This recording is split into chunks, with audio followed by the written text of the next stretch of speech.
Hi, Bob Bartlett here with the Ubuntu Fly Anglers Network and iFishiBelong, and the host of our podcast series, On the Reel.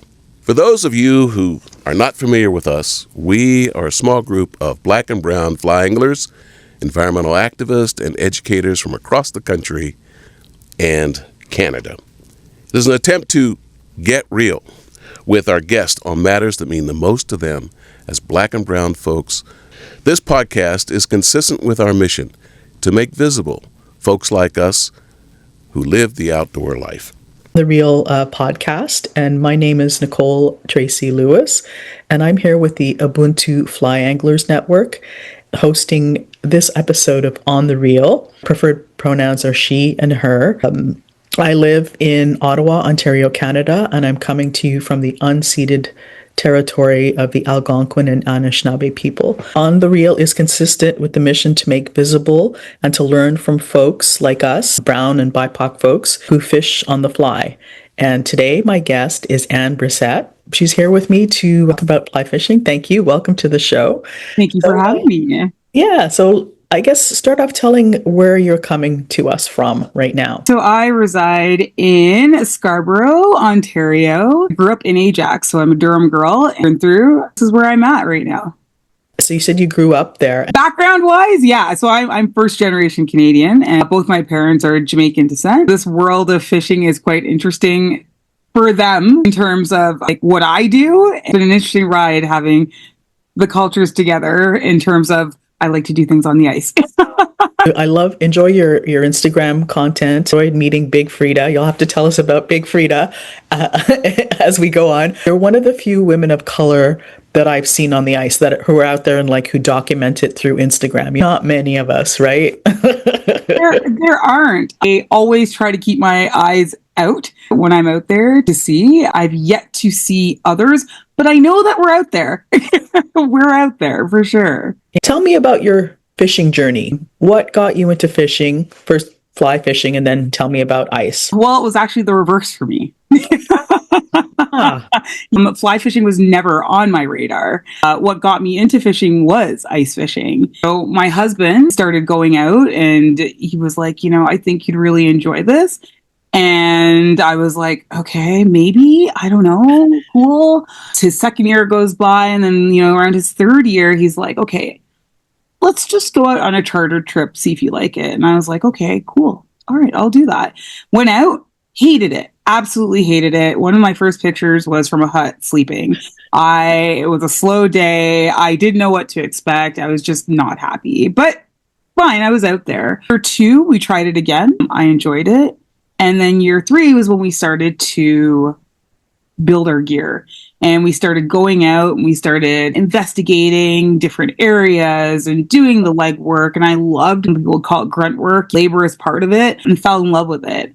And then after that was when I was like, why are we only doing this in the wintertime? We would stretch those winter months as far as possible. It was funny because usually it's the other way around where it's like, you'd have some open water and, rivers and creeks and you'd want to be out there. But we were hiking and backpacking and that took up a lot of our time. And I had said, okay, no, I think I want to fly fish. And he was like, what? It was such an extreme. Both of us had no idea what we were doing. I said, I am going to buy us all the gear because I think he was like, okay, we've got to research. I'm like, no, I will do that. I will do everything. So you recruited your husband into the fly fishing? Yes. I love it. Happened. I love it. Yeah. I was going out. It felt like every weekend I was going to a different retailer. What kind of waders do you have? And are they on sale? I'm very proud to say I had not bought anything for full price. I was adamant on no, I'm going to catch a deal, whether it was 10%, 20 or 40, right? And I bought my gear, I bought my husband's gear, and then I started to develop a rapport with some of these shops, which was really cool. I'd walk in, they're just kind of like, okay, what now?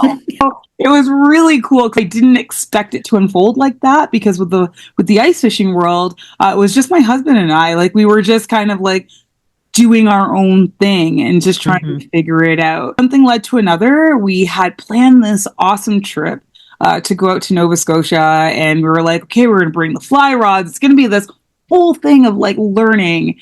And then my husband got injured. I waited on starting my fly fishing journey until he got better because it was something that we wanted to do together.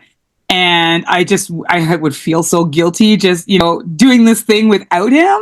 A year went by and he got better from his back injury, and we slowly started researching different areas, and then the rest sort of unfolded organically. We've really learned to appreciate the times that we're out there, whether we're catching or not, because in a heartbeat, like, things can turn the other way. You don't know when the next time you're going to be out there. And I think for him, like, watching him go through that, and I watched him go through like really tough mental struggle, and he's a tough cookie, and I watched him go through this, and I was like, wow, we knew this was a big part of our life, being outdoors. The extreme, it was like, wow, this could be the last time that he could be out there. To appreciate and feel like we're blessed to be able to do the things that we do, because there are a lot of people that that can't or aren't able to, or life just cut too short. So yeah. Right. How do you find your ice fishing added to or fed your fly fishing? I loved how disconnected I was from ice fishing, in terms of like disconnected from the noise, the quiet months, and so on and so forth. So knowing that I loved that so much, I was like, okay, but how cool would it be to like be in the water, surrounded by nature, like you're in the habitat, like you're right in it. Like, how cool would that be? I'm still so shocked that I never put that together at the time. With ice fishing, because we do have the tools where we can get our cameras and sonar and stuff like that, it was cool to visually see what was happening under the water. And taking that information and bringing it to fly fishing, it's like now I'm learning to like read the waters, understanding that behavior just a little bit better, in terms of, that cat and mouse game or whatever it might be. That little piece of technology really did change it for me, just being able to visually see and then like have like that the sonar and the reading really changed that. And I thought, like, okay, everyone says fly fishing is hard. And then, yes, there's a very big learning curve for myself, which I love because it pushes me to try different things, and maybe things that are not traditional to a purist or whatever it might be. But the cool thing is there's always something to learn. Don't want that learning to stop. So even with now the reverse coming from fly fishing, going into the ice season, I've noticed that that's changed as well too. Being a little more patient, maybe less is more, like stuff like that, right? I've noticed this year in particular, that part of me has changed a little bit more for the better, I think. So where would you consider your home waters, like your favorite place to ice fish and your favorite place to fly fish? I'm going to always say like backcountry. We traditionally like the smaller lakes. It's quiet. You're not around a bunch of snowmobiles and stuff like that. But with that being said, I'm like, I love it all. I'm thinking back now even too, because like with fly fishing, I fly fish from a canoe. I do a lot of trolling. That has been something that has been really fun for me, and that has changed the game. So I do a ton of backcountry trips, bringing a spin rod and bringing a fly rod and trolling, and again, learning, catching a trout in a canoe on a fly rod is like, like, it's crazy. Have thought that was possible. I always thought I would have to be like in a river or a creek and on shore, somewhere like that. A whole new adventure as well. I think at the end of the day, if I'm walking away upset, then we've got a problem. There's a problem there. The catch is icing on the cake. I think that the camaraderie that I've found, like on the and the conversations and the stillness and the peacefulness, like all of it together means so much more than the actual catch. So that's awesome. We're all out there for that. But I also want to make sure that, like, I'm finding my peace while I'm out there. You've had an amazing season on the ice. I mean, you've pulled some really beautiful fish, some beautiful whitey, some beautiful perch. That last brown that you pulled, oh my God, what a specimen. I know. Oh my God, I just had goosebumps. I was so happy for you. It's gorgeous fish. One that was on my bucket list, and I thought I'd be catching that on a fly rod, not on an ice rod, like at all. And so again, surprising myself. I'm really proud of how far I've come and the people who have supported me in doing so and who have been cheering along with me. I come from a powerlifting athletic background. The last thing I was doing before fishing was I was competing nationally in powerlifting. The pandemic opened up this door and I was like, okay, so I guess I do this now. Just kind of use the outdoors as a recovery method for me. Now it's become my life, right? That like, I do miss my life as a power lifter and doing all of that stuff, but this brings a different type of joy and a different kind of peace. I don't ever want to give this up. In your fly fishing, do you have a preferred method? Like, are you a dry fly purist? Are you a streamer junkie? Okay. I love that you're asking me this question. So let's start this off by Anne is willy-nilly. I am so like, yeah, this looks good. Yeah, I think I might try. I really don't stick to one thing. Streamers have been a lot of fun. I'm just diving into that and kind of like figuring that out too has been a lot of fun. But like, I try to think like a fish. Like I really do. What is it that you think you might eat today? Or go on a lot of like gut, like instincts. Like I really do. I am so new at this. I feel like I need to explore everything and every option possible. I don't want to stick to one species of fish, be pigeonholed like that. So for me, I'm literally willy-nilly all over the board. That's a beautiful openness. I love that. You're connecting with the outdoors and you're open to what's there. It's a beautiful openness of spirit, an openness to possibility. Absolutely. And I do find myself like thinking about those things too when I get from like the fall season, get into the ice season. I'm like, I wonder if this fly would work if I put a drop shot on this. Like I'm really starting to think outside of the box. And I mean, it may not be new for somebody else, but for me it is. And I'm excited about it. And I think at the end of the day, anything where it's like hike your own hike, fish your own fish at the end of the day, as long as we're doing that in a way that's humane and we're respectful of each other, it's our playground. And I think exploring it is important. Have you explored saltwater at all? No, I have not. I do that through Instagram Reels and I watch them. But no, would it be something that I'd be interested in? Sure, why not, right? Yeah. Never. My students at school, they're like, it's so cold. And I'm trying to open that door for them and be like, listen, and like, look, you can do this too. I always say there's no bad weather. It's just bad gear sometimes. The winter months are my favorite. I never thought I'd ever say that, but here we are. Do you have a special favorite anecdote, fly fishing or ice fishing, that you're at a party and you want to like entertain people with something clever and funny?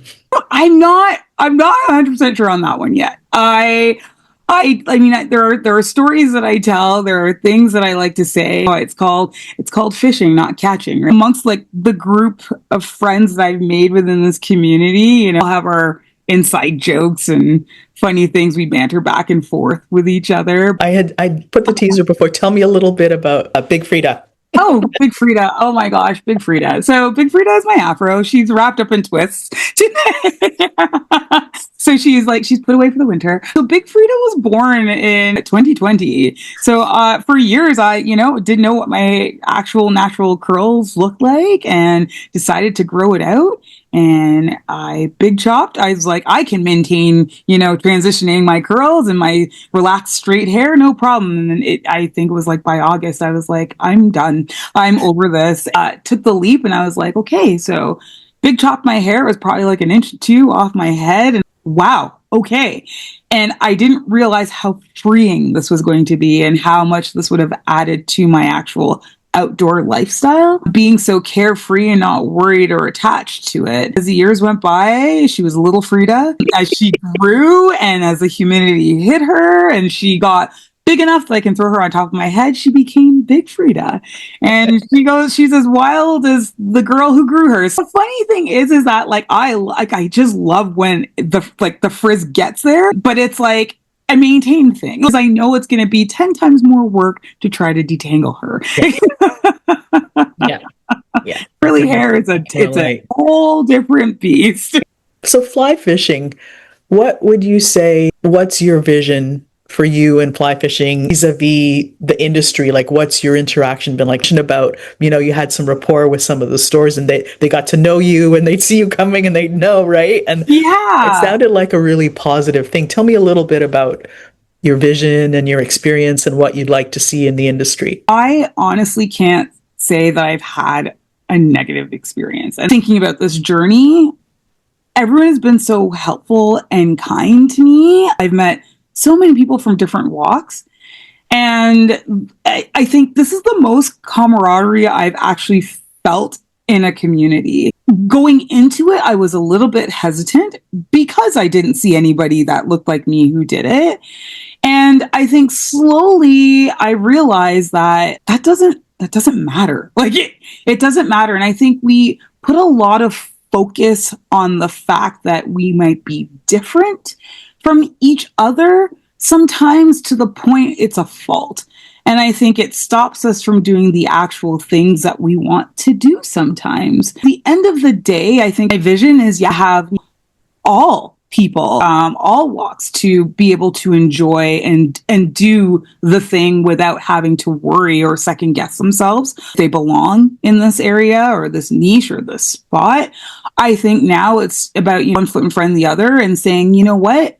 Yeah, I'm going to pick up this hobby or sport and I'm going to do it. And I think we are so hesitant that we forget that we are people and that we are human and that these interactions are important. And I just think there's been such an interesting shift with the pandemic where I feel like a lot of us are walking on eggshells sometimes. And we forget that we can have conversations and it's not about right or wrong or left or right.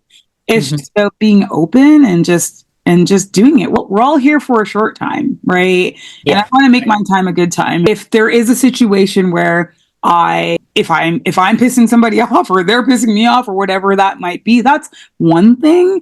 But at the end of the day, I don't need to know that, and it's fine. I'm going to go ahead and do what I want to do. I think the Canadian-US dynamic is slightly different. I think they're similar.